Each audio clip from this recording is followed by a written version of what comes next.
Welcome to Rajkot smart city. લાગતું જ હશે ને કે આપણે સ્માર્ટ સિટીમાં આવી ગયા છે. કરોડો રૂપિયાનો ખર્ચ મહાનગરપાલિકાએ સ્માર્ટ સિટી વિકસિત કરવા માટે જે કર્યો છે તે આપની સમક્ષ છે. સ્માર્ટ સિટી રાજકોટના જેટલા પણ BRTS બસ સ્ટોપ છે એ અત્યંત સ્માર્ટ છે. આપ જોઈ શકો છો, વાયર લટકી રહ્યા છે, POP તૂટી ગયું છે.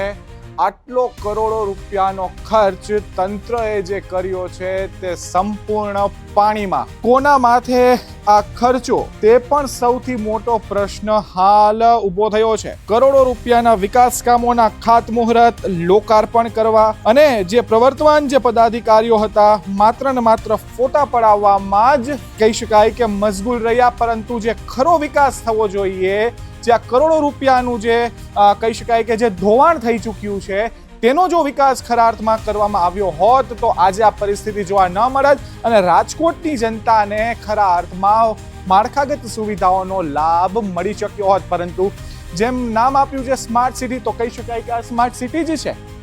તંત્રને કેમ ખ્યાલ નથી આવતો?